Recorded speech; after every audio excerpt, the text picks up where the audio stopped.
Welcome to The Voiceover with your host, Dee Foster III, where we discuss relevant topics that affect the culture with bold, independent commentary. Get ready to be inspired, enlightened, and encouraged. Welcome to a special Wake Up Global Network's audio, visual podcast, whatever you want to call it. I want to say thank you for joining. I hope you're having a great Sunday with your family. Some of you are at church, whatever you're doing, but I especially appreciate you tuning in to this very special program, this very special recording, this very special time and space. I'm Dee Foster III, CEO and President of Wake Up Global Networks International. And of course, we want you to like this, subscribe to this, put a copy of this link into your into your contacts rather, so that you can send it to your friends. It's going to be tremendous. It's going to be great. It's going to be eye-opening. It's not for shock therapy. It's not to persuade you. It's just to, as I always do, bring you information so that you can determine for yourself. To find out more about us, you can go to our website, www.wakeupglobalnetworks.com, www.wakeupglobalnetworks.com, and follow us on all of our social media. Follow me on my personal social media, X and Instagram, DJ Change 111. DJ Change 111. You'll see everything we do, our podcast on Friday, which not intentionally led us into what we're going to talk about, or some of what we're going to talk about today. And then every Sunday morning at 7 a.m. is the Voice of Hope Connection. And it is all taking place right here on WPBMediaNetworks.com. Shout out to owner and operator April J. for giving us a platform for a voice. And of course, we have at Wake Up Global Media on our YouTube channel and all of our social media. And like I said, go to our website to get more information on that. Now, I know I'm going to be in a different tone, a different flavor today. If you know my presentation, I'm usually quick. I hit it and I quit it.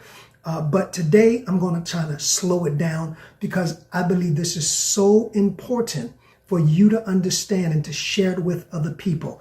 Like I said, the whole objective is not some animosity. It's not, I don't have an axe to grind. I'm not trying to be shock therapy for numbers. I'm not trying to be salacious, but I am trying to bring clarity to some of the fallacies that we have been taught, we have grown up in, especially around this season where a lot of people are celebrating Easter, resurrection, whichever one you want to call it. And I want to bring some clarity to that. So like this, subscribe, share, get your favorite drink, relax if you can. If you're home, watch it with your family, have a watch party. If you are part of the replay crew, we want to say thank you. Subscribe to this, share, and absolutely follow. We appreciate it. Again, I'm going to take my time. I'm going to slow walk it so that it makes sense. I want it to make sense. So I've titled this on this day, what many people call resurrection. Some call it Easter, whichever persuasion. Resurrection realities and resurrection fallacies, which means within the scope of celebrating the resurrection, there are some realities that we hold true to, but then there are fallacies that we embrace. And I want to make the distinction. So let me start off by saying resurrection, the time when the world celebrates Jesus rising from the dead after being crucified. You know, there's a whole ceremonial weekend that just took place beginning with Holy Week, Palm Sunday, last Sunday. Some celebrated Jesus' triumphant entry into Jerusalem. And then all week, Holy Week, where he's crucified, where he's led, you know, the Stations of the Cross, right? The Stations of the Cross, where he's led into Pilate's chamber, where he's got a kangaroo trial, where he's led up Golgotha's hill, where he's crucified, where he's buried. I mean, all of that. That's Holy Week. And then the culmination of it is what many are celebrating today is Resurrection Sunday or Easter, whichever one you choose. So that's the background, because I have a mixed audience. So all of my audience is not church eyes. I have people from every persuasion, every denomination, every spiritual belief. So sometimes I have to go into explaining things that people think people should understand. But again, we here at Wake Up have a plethora of people from different backgrounds that join us. So if I sound trivial, give me a break.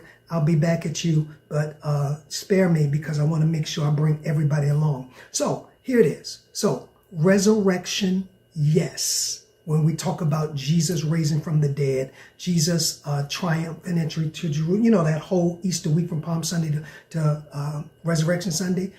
So it's resurrection, yes. Easter, no.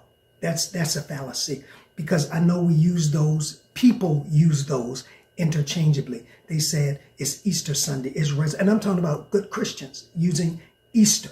But when I finish and we discover, if you don't already know, and I don't want to insult anyone's intelligence here, that we will never use the word Easter again when it refers to the resurrection of Jesus Christ. Resurrection is a spiritual event. Easter is a pagan celebration. Let me say that again. Resurrection is a spiritual event, whereas Easter is a pagan celebration. Now, you may ask me, D. Foster 3, how did they become synonymous? How did we exchange and mix up Easter and resurrection? As a matter of fact, growing up as a church baby, I just started hearing resurrection about 15 or 20 years ago, because growing up, it was always Easter Sunday, Easter Sunday. So thank God we are being enlightened. The church is changing, but there's still a lot of fallacy in this celebration or in this time of year. So resurrection, yes, it is a spiritual event, and we'll talk about the when later. But Easter is very much paganism.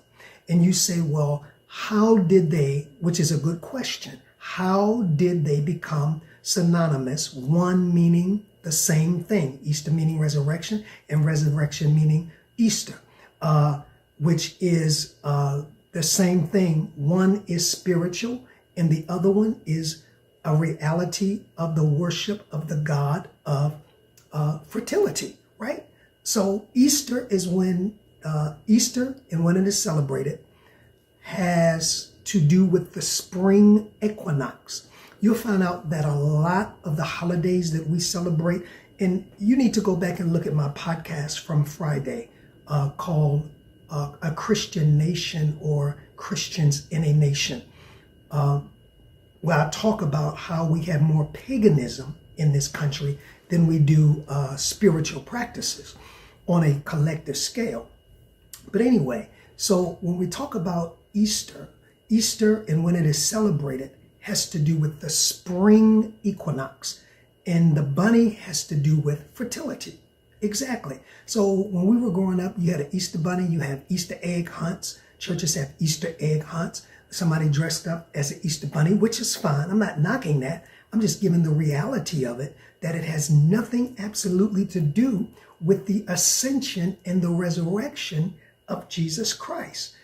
Easter is synonymous of fertility, birth, coming out of winter season, the spring equinox, when the flowers begin to blossom, when the grass begins to grow, when the pollen begins to fill the air, and because it symbolizes that we're coming out of a time of winter barrenness. Now, can you make the connection? A time when nature seemed to be pretty much dead, a time when nothing was happening. Does that make sense? Now, how they kind of connected it, because they used the correlation of when Jesus was dead, Jesus was buried.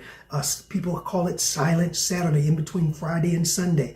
But resurrection, Easter, the spring equinox equals when things come alive, the resurrection, and the grass begins to grow and the flowers begin to bloom.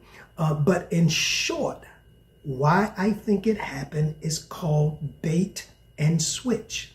It's to pull them closer together so that eventually what happened will happen. We exchange one for another and begin to slowly, justifiably, lead us into embracing a degree of paganism. Now, I must travel back. Like this, subscribe, share. If you're just joining us, I want to see your comments. I want you to also share this with somebody. Thank you so much for joining us. Now, to bring a little clarity, I've got to travel back in time, right? Into paganism and dive a little bit into Catholicism.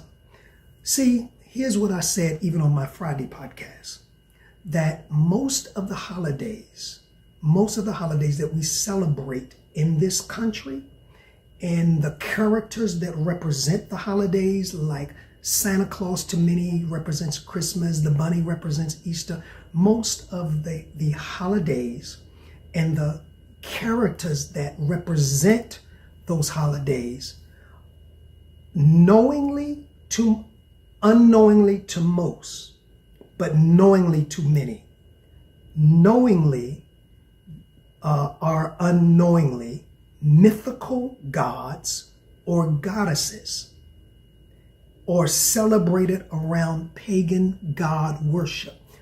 Most of the holidays in this country are celebrated around gods or mythical gods or goddesses, or around pagan holidays and pagan worship.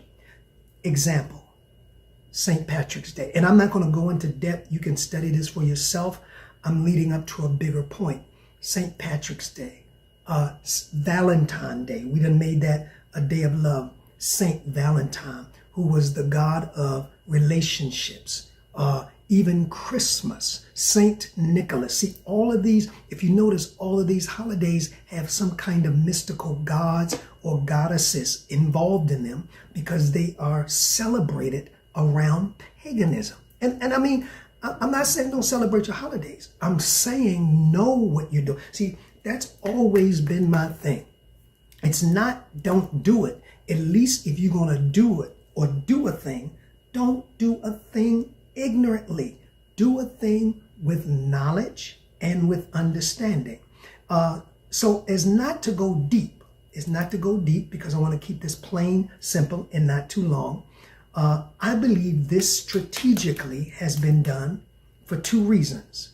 One, especially with what we call resurrection, is to turn the attention away from the power that resides in the real Christ. See, if I'm into clothes, if I'm into bunnies, if I'm into eggs, if I'm into all of these high hymns and all of that, which is fine, then I'm less attuned to the power of the resurrection.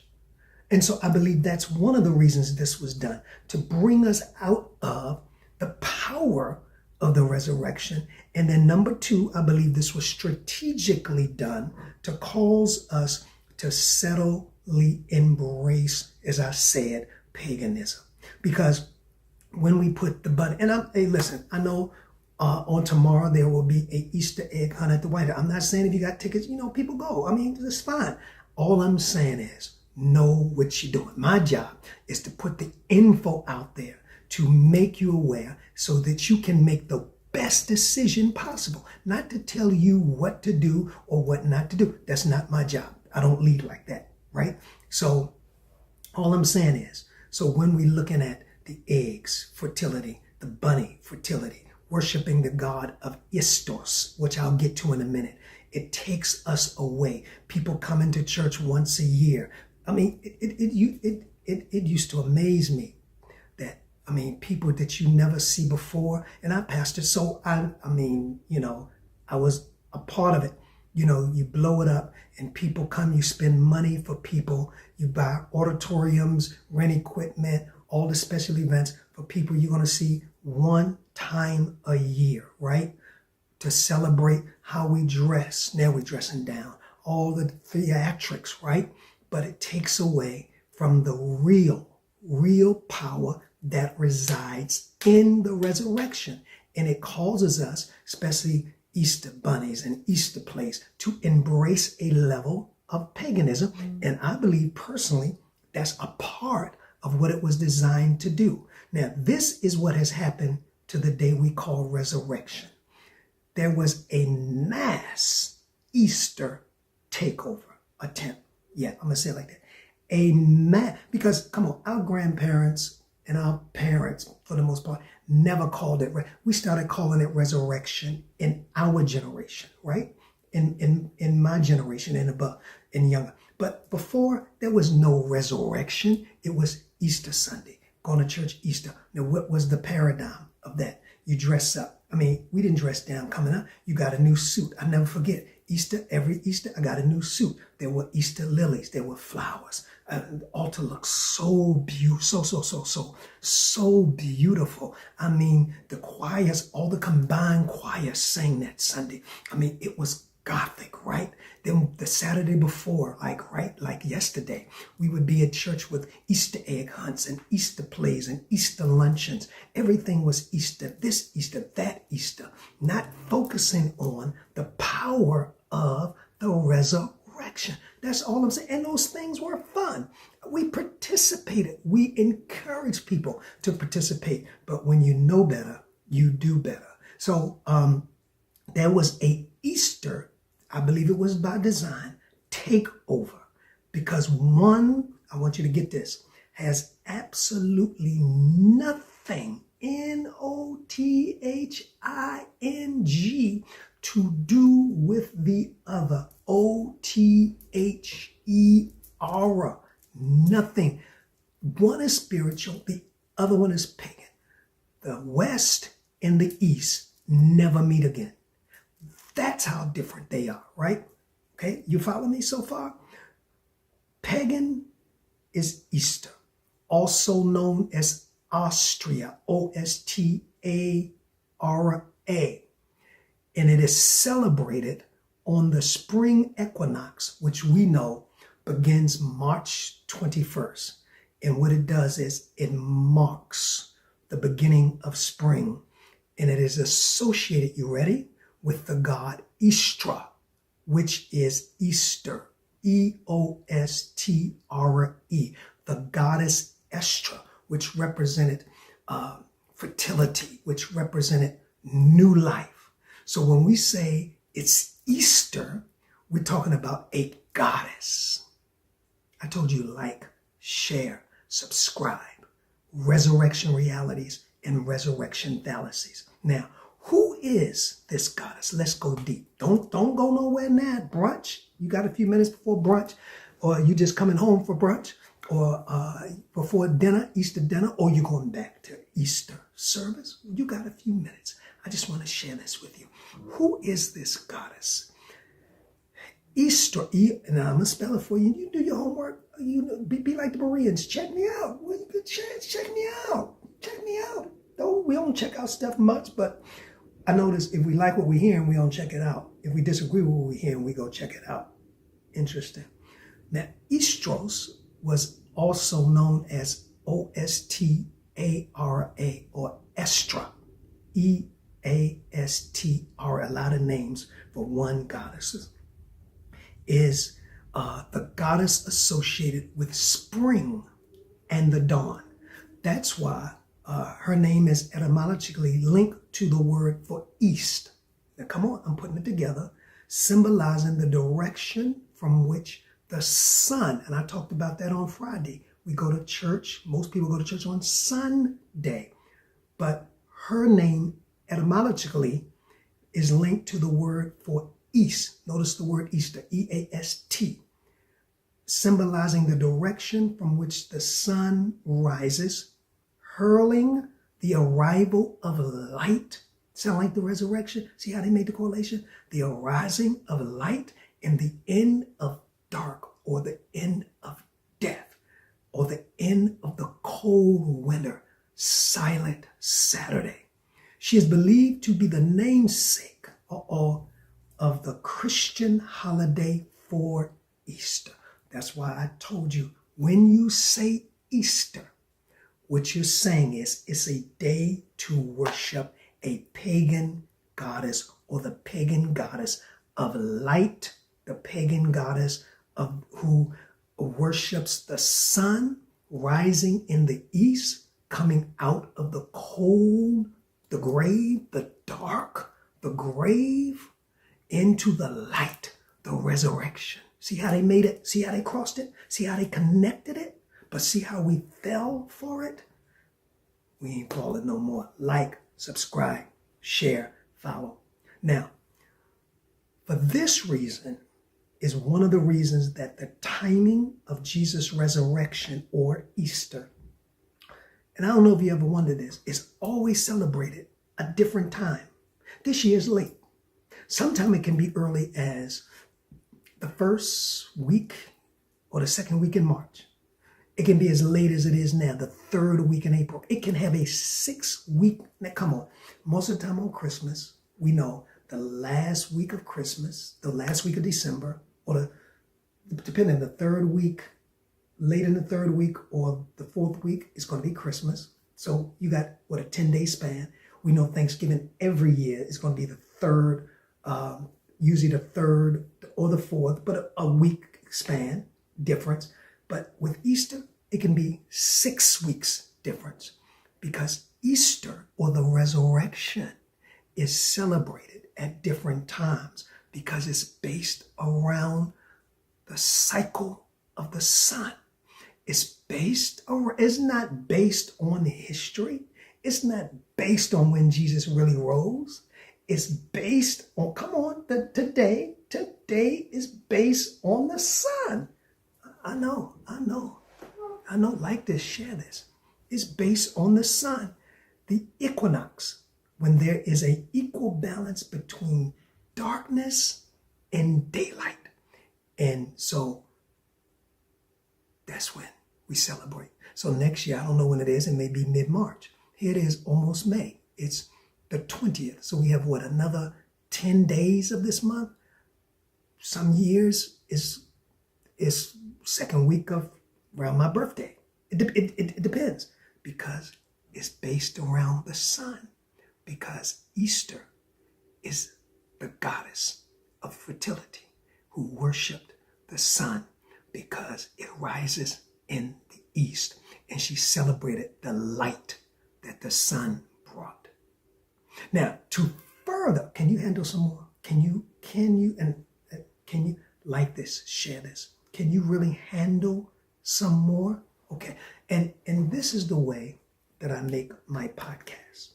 This is the way, if you've not checked out the Voiceover in that podcast every Friday at 6 p.m., you need to do so, because I keep it real. Straight, no chaser, even on a Resurrection Sunday. Straight, no chaser. Now, to further push the resurrection, fallacies. Okay? There's some realities, but the fallacies, the church has created false ceremonial narratives that take away from the reality of the resurrection. See, the resurrection of Jesus, the revelation of it is so powerful that Paul said that I may know him in the power of his resurrection. The power of his resurrection is where the power lies. The power of the resurrection is not going to church celebrating Easter. The power of the resurrection is a revelation that I may know, genoskos, be intimately acquainted with. That has nothing to do with eggs, dress, lilies. All those things can be nice. But I'm just saying how the attempt has been to take away our emphasis and make it a grand event. And I'm going to get to that in a minute. A grand event. When Paul says the whole power is having a revelation of his resurrection. So we've created a lot of ceremonies. We've created a lot of events. We've created a lot of, I won't say that word, but we've created a lot of ceremonies that take away from the reality of the resurrection. for thinking people. The reality is Jesus Christ. Now, let me give you a reality that we've created a fallacy around. Jesus Christ was crucified on the cross, right? Yes. But I submit to you, he didn't die on the cross. Don't go nowhere. Stay. Jesus Christ was crucified on the cross, but he did not die on the cross. I know that goes against every song, that goes against every belief, but as long as it doesn't go against Scripture. Jesus Christ was crucified. Yes, he was on the cross, but he did not die on the cross, which is not holy in itself, but it is a Roman instrument of crucifixion. Now, the reason I say this, because I've been places where, when it comes to, after Lent, I think, they put maroon or something, their church has a cross. And we deify the cross, you know. Now, I'm not undeifying it. Just hold up. Let me get to it. I know I hit your religious cow, but let me get to it. So, we love symbols. We love sigils. I'm going to take you somewhere. And the cross is one of the sigils that we wear, right? It means holy. It means deity. It means, Mashata, the cross. But I want to submit to you, in the natural essence of the piece of wood that Jesus was crucified on, there is nothing holy about that wood that he was crucified on, no more than a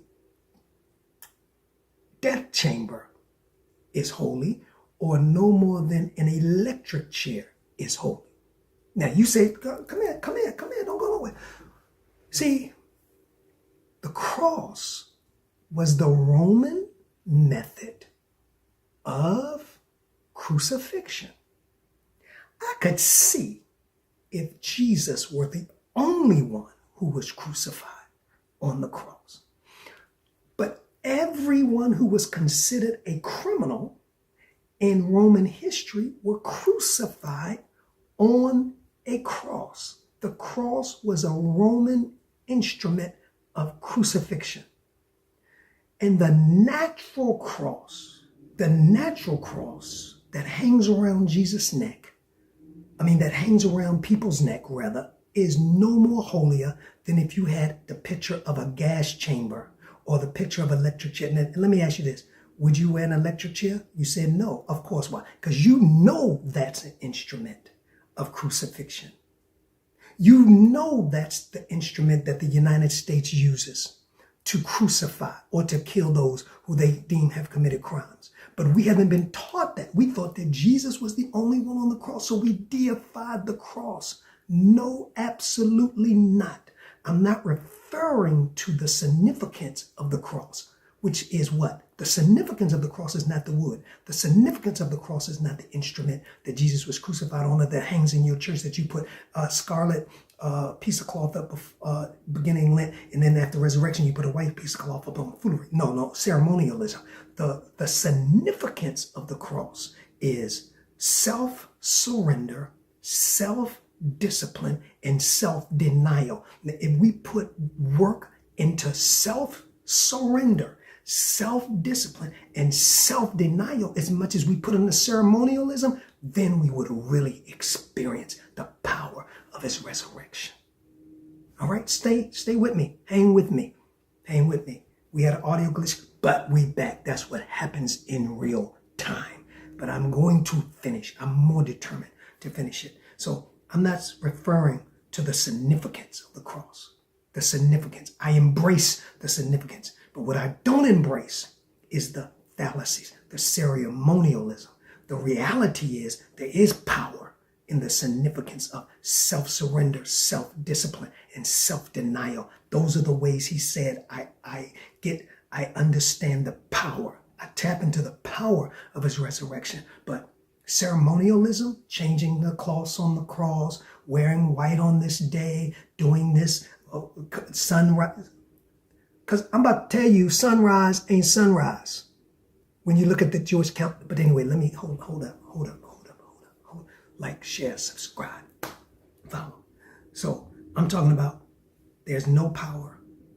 There's no power around what we hang around our necks. I didn't say don't hang it around your necks. Understand? When you're a bishop or you're an apostle, you hang it around your neck and put it in your pocket because the cross is close to your heart. I get it. I've been on there. I've been through all of that, right? We know that.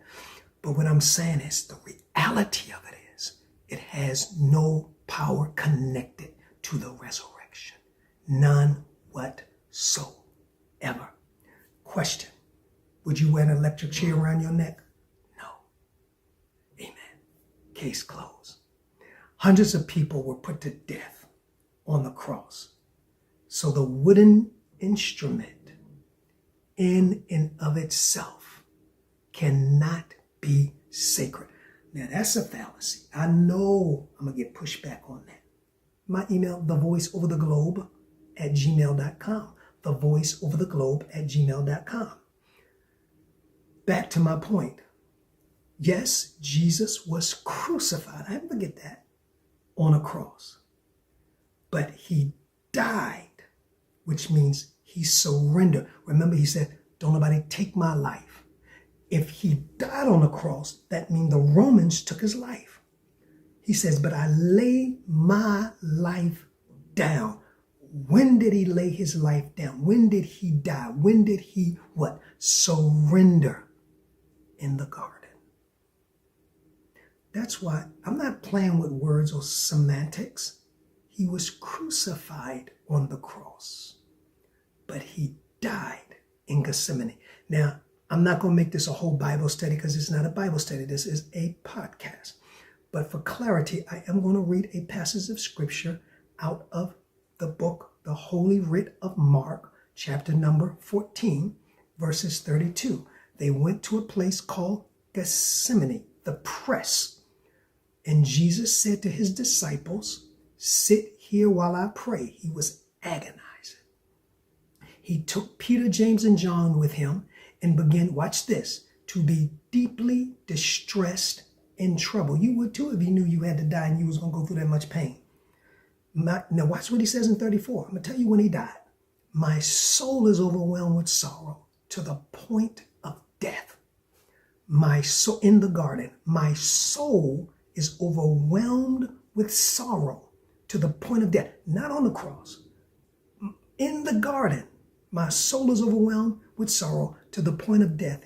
He said to them, stay here and keep watch. Stay here and keep watch. Going a little further, he fell to the ground and prayed that if it be possible, the hour may pass from him. He said, please, please, if there's another way you can redeem me, please. Abba, Father, he said, everything is possible for you. Take this cup from me.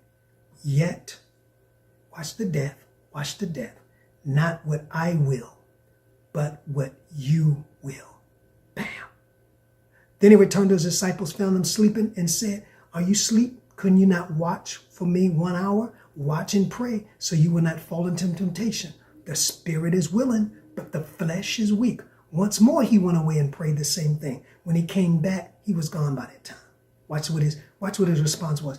At this point, he says, it don't even matter. I surrendered. I submitted. I'm good as dead. Let's roll out. Watch this. I summarized it. Once more, he went away and prayed the same thing. When he came back, he found them sleeping because their eyes were heavy.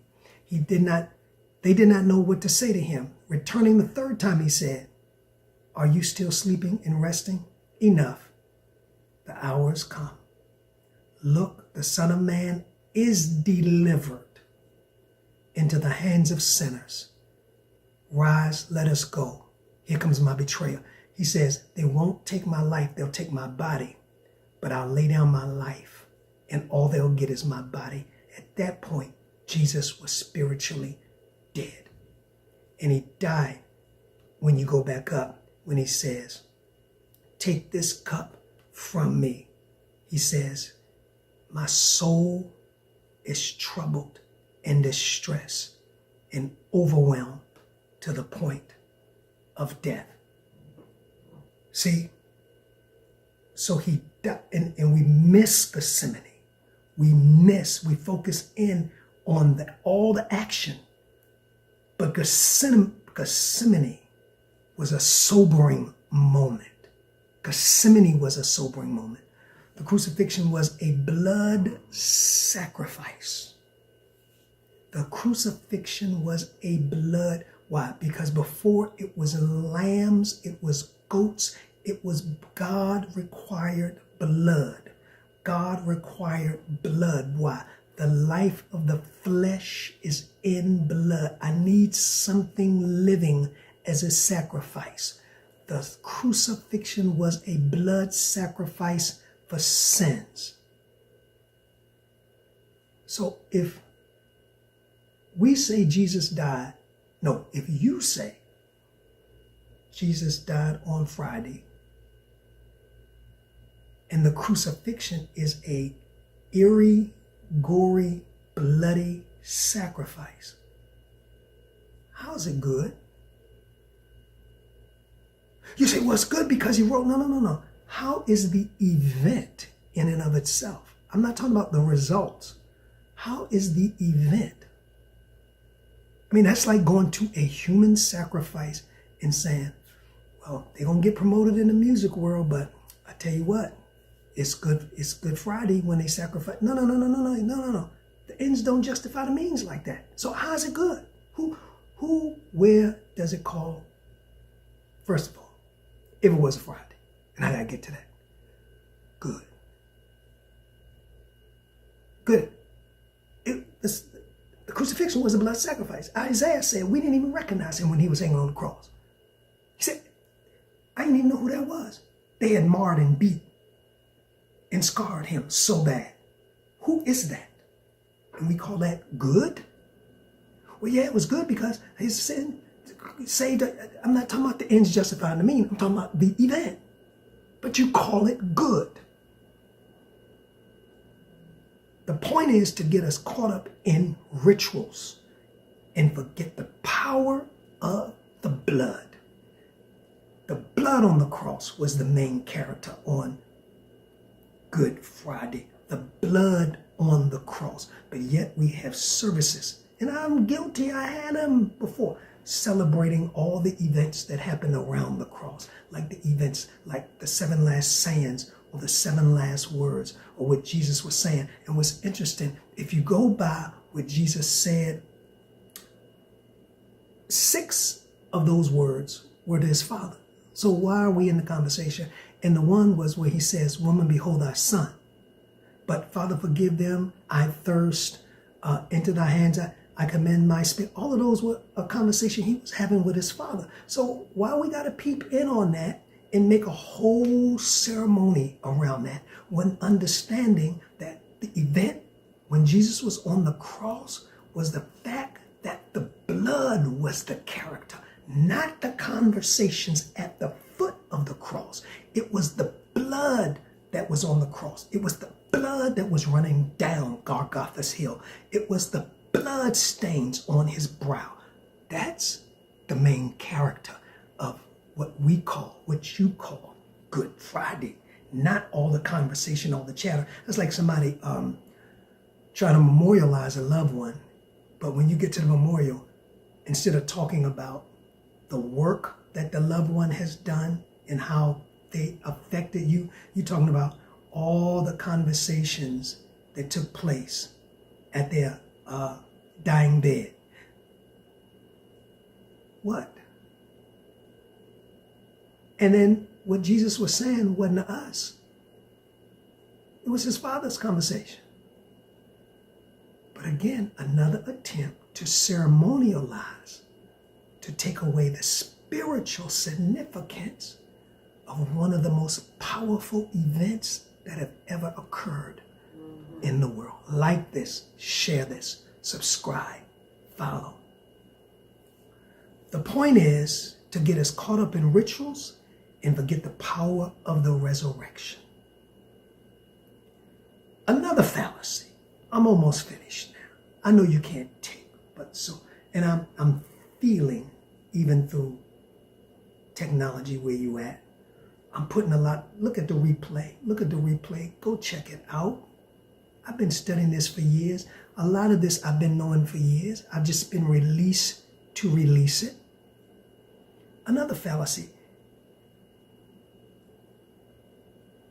Okay, so we have Good Friday. And I'm saying all these in quotations. I'm talking your language. Good Friday, Silent Saturday, and Easter Sunday. No, Holy Thursday, when he has the Passover. Good Friday, when he's crucified. Silent Saturday, when he lays in the ground. You don't hear nothing. Then Sunday, he rises. So they put him in the ground usually about 3 on Friday. By the time they finish preaching, about 3. So 3 on Saturday is 1 day, p.m. 3 on Sunday is 2 days. Where'd the other day go? Now, what am I talking about? The math ain't mathing. Do you remember when Jesus was asked, how long would the Son of Man be in the earth, which was himself? And he responded, as Jonah, this was his response, he was very clear, was in the belly of the whale 3 days and 3 nights. So shall the Son of Man be.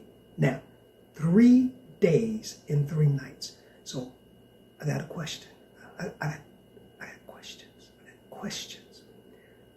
How do we get 3 days and 3 nights over the weekend? So now, I'm not telling you what to think. I'm just pointing these in. So either one or two things.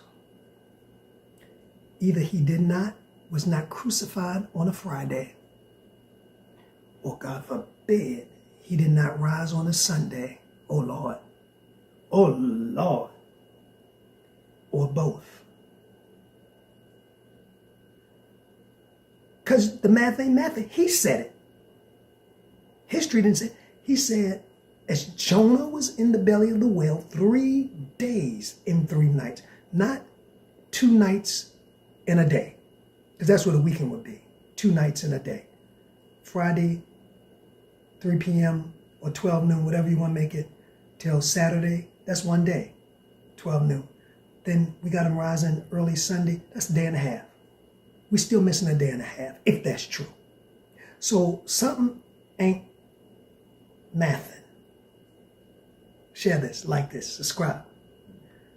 Either Jesus was not crucified on Friday, which I don't think he was, or did not rise on Sunday. Maybe, or both. Now, let me read you another passage of scripture. Then I'm gonna close this. I'm not really into as deep as I wanted to go, but I feel you. And I'm gonna let you continue to enjoy your Easter and your resurrection. St. John chapter number 20, verse 1 will help us out a little bit on this. Because the reason I'm saying this, as a child, I used to sit there and calculate it, but you know, you don't dare ask your parents these questions when you're growing up. And I'm sure that people sitting there now who are much intelligent than we were as children say, wait a minute, I don't get it. Is this real or not? Because if it's real, I should be able to calculate 3 days and 3 nights, and I'm only calculating a day and a half and 2 nights. What's up? Where's the rest? All right, let's see if we can get some help for this before I go.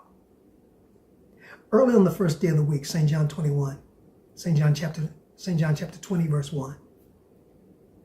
While it was still dark, that's key. While it was still dark, Mary Magdalene went to the tomb and saw that the tomb had been removed from the entrance, would mean Jesus had risen while it was still dark.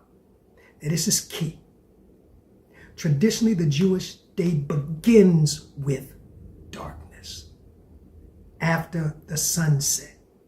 So their day begins at, if I'm not mistaken, at 6 p.m. and it ends at 6 p.m. So 6 a.m. to the Jewish calendar is like our 12 noon, the middle of the day, right? Or the 3 o'clock, whatever. All right, let's work this out. So a great while before day, that's when she went. We don't know how. We don't know the gap between the time Jesus rose and the time she went. But we knew when she got there a great while before day, because that's what St. John 20 verse 1 says. Early on the first day of the week. Now don't let that trip you out. The first day, that's how we made it Sunday, right? But was Sunday really the first day of the week? Okay. While it was still dark, Mary went to the tomb and saw that the tomb had been removed. The stone had been removed from the entrance. So a great while before day would make it sometime Saturday that Jesus rose, because if the day starts at 6 p.m.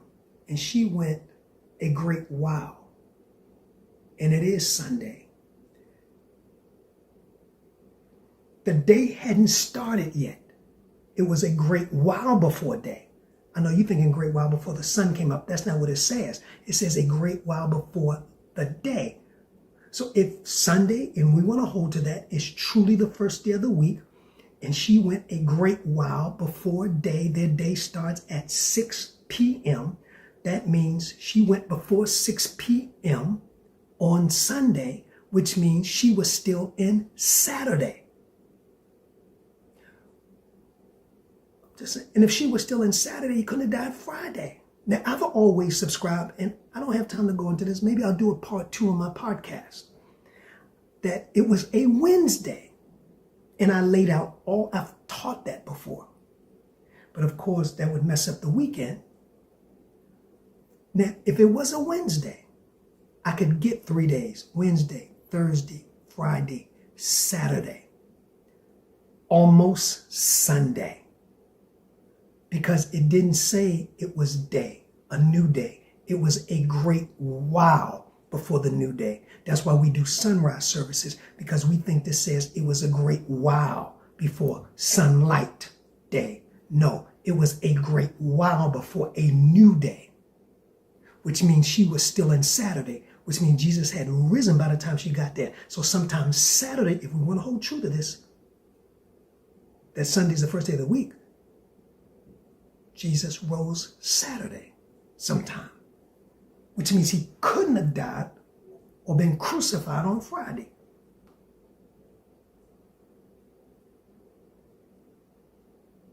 Which always takes me back to what I've taught for years, that perhaps he was crucified on a Wednesday, especially when I go in and look at the times that the feast of the Passover was celebrated, because you have to connect his death with the feast of the Passover, which I'm not sure that's going to be a Friday. I'm going to finish here. Like, share, subscribe. Don't be surprised if I do a pop-up special, part 2, on my podcast this week, The Voiceover Now. The purpose of this session is to encourage us, I want to end with that, to refrain from celebrating around fallacies, around ceremonials that mean nothing, that deny us the real power of Jesus. Paul says that I may know him, the power of his resurrection, and the fellowship of his suffering.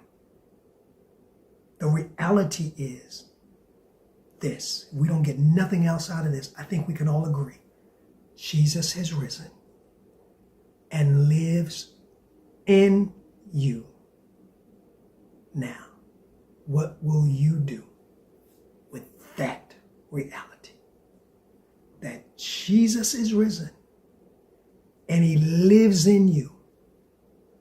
What will I do with that? That if there's not but one reality we can agree on, Jesus is risen,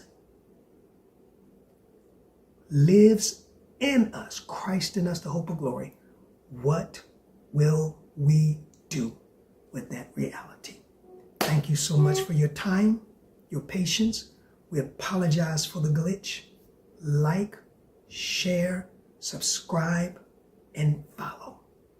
Peace. God bless. Don't forget www.wakeupglobalnetworks.com. Thank you for being a part of The Voiceover. Please follow us on all of our social media platforms to stay connected to our upcoming shows and guests. Instagram at The Voiceover Radio. Twitter at DPropheticI. That's the letter D, prophetic, EYE. If this show has enriched you in any way, please share The Voiceover among your circle. Until next time, keep allowing your voice to be heard.